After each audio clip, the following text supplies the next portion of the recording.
Hey everyone, Tyson the Subaru specialist from Subaru Print Storage here. This is our 2021 Subaru Forester Limited in the ice silver metallic. I like the ice silver metallic because it's silver, but it's still got a blue tinge, so it's not flat silver. I'm just not a flat silver fan.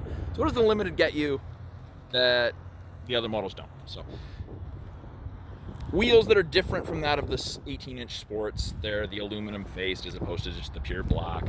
I consider Limited our full load. At the back here, keyless access to the trunk. You can do it from the driver's seat. You can do it from the door itself or the key fob.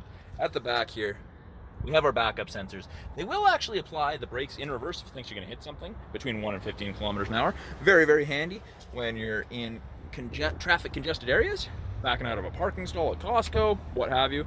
Lots of storage space in here. Privacy cover and the cargo tray, standard. Hides everything from the top of the seats down. If you want to fold your seats flat, you pull the button, down they go. Super easy. And it's virtually flat. There's a little bit of an angle there, but you could probably camp there without much issue. They have added the LED cargo lamp to the Limited this year. You can have it off or you can have it turn on whenever you open the door. It does add a little bit of light when it's dark out. You can close the doors manually. You can use the button. You can actually lock everything from here. If you do it manually, it gets to a certain point and then power assists. If you're carrying passengers, there's room for up to 3 people comfortably across in the back here, assuming the seats aren't folded flat, but it is really easy to flip it back up. Lots of headroom. The outer 2 seats, so the seats behind the driver's seat and the passenger seat in the front, have heated seats. So the person in the middle, in addition to having to sit in the middle, doesn't get a heated seat. There's 2 USB ports, and there's vents out of the center console. Make sure that everyone's comfortable on those longer trips. Panoramic sunroof. Now, being that it's a proximity key, so long as you have the key on you, that'll be within about 3 to 3.5 feet. To lock it, you just touch those lines. You wait a second, you forgot something inside, put your hand in, and because you have the key on your person, it'll open. Power windows, locks, mirrors, as you would expect. We have 2 position memory settings. So it will remember your mirror and your power driver's seat position, with the exception of lumbar, because that can change depending how long you're in the car for. So 2 people can be remembered that way. You just get in, a technician's been driving it to do an oil change, you hit 1 and it adjusts. Obviously there isn't one set, so it won't adjust right now. We do also have a Harman Kardon audio system, phenomenal audio system. Push button start, what's on the brake, keys in my pocket. And there's orange lights in the side mirrors. Don't know if you saw that there, but that is your blind spot detection. So it lets you know if someone's in your blind spot on the corresponding side. It doesn't eliminate shoulder checking, but it does help a lot. Left-hand side of our steering wheel, we've got our Bluetooth and audio controls, make and take calls, control the volume of the calls and the music. Right-hand side has our adaptive cruise control, so the cruise control that follows the vehicle ahead of you at a set distance if you catch up. And you can select the distance. 4 bars at 100 kilometers an hour is approximately 150 to 180 feet. You can get right up to tailgating people for when you head south or the traffic's congested heading into a big city, but I don't recommend that up here. 4 bars is the go-to. Lane centering above 60 kilometers an hour. So if these 2 eyesight stereo color cameras can see the road lines, it'll illuminate whichever side it can see, or both, if it can see both, and it'll actually give you gentle steering input to keep you in the middle of your lane. Nice on longer trips. Again, I don't recommend it around town. There's 2 different drive modes, intelligent and sport. Sport changes your torque curve, you accelerate more aggressively, your RPMs will be higher, more spirited driving.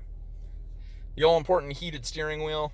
Now, it heats everywhere except between the seams here, and there's about a 1/2 inch portion down here where it won't heat. So kind of where you're supposed to keep your hands while driving. Subaru's all about safety. I'm sure they're just trying to enforce it. Sorry about the sun glare there. I'm actually going to turn, see if I can adjust that. But a little information screen up here.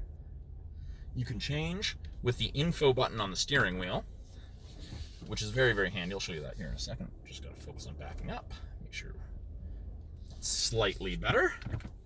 But info button changes, gives you a bunch of different information. Nav, directions if you're not on the nav screen on the radio, fuel economy, date, time. It's also our climate control displays, obviously. And it is dual zone, so it ranges from 15 on the low side all the way up to 30. Freezing to tropical, depending how you and your passengers like it. Easy to sync it back to just driver controlled. Now, I guess before I go to the radio screen, this is the driver focus camera. Now, it's an infrared camera. I know it's kind of hard to see. It is very small. It's not supposed to take up a lot of room. That will actually allow you to do your memory position settings based off your face. So once you're in, you can have up to 5 different people registered. It'll scan your face. It'll put your seat and mirrors how you like it. It'll tell you if you're drowsy. It'll tell you if you're not paying attention to the road. Very, very cool technology. You don't have to use it, but it is a benefit. 8-inch radio display. It is all touchscreen, or we have the physical buttons below. Put our navigations through it. Put it in reverse, and our backup camera pops up. Rear assist braking, that's the auto braking I was telling you about. Parking sensors are active. Top of the bumper's there, so you have something to relate to. Yeah, it's all touchscreen, really easy to use. Climate controls are controlled from down here. Driver side temp, fan strength, passenger side temp. It's synced to just the driver controlled. So if I adjust one, it adjusts both right now. Automatic, of course. Now, the Limited has dual function X mode, so we've got snow and dirt, and then deep snow and mud. So when you twist to the left, you get the snow and mud. Twist to the right, deep snow and mud. And when you turn it to deep snow and mud, it's the one where it allows a whole bunch of wheel spin to help you chew through that snow, that deep mud, so it turns off traction control. And then to turn it off, you just push down, and it goes back to normal driving mode. Heated seats, of course, up front. My favorite feature ever in any vehicle, doesn't matter make, model, brand, auto dimming mirror. There's no switch to flick in the event that someone's got their high beams on behind you. It just does it automatically. It is my favorite feature. It is the best. You can get it as an upgrade for vehicles that don't have it, and I do recommend that to people. So that's a brief overview of the 2021 Subaru Forester Limited. I'm Tyson, the Subaru Specialist. Talk to you guys soon.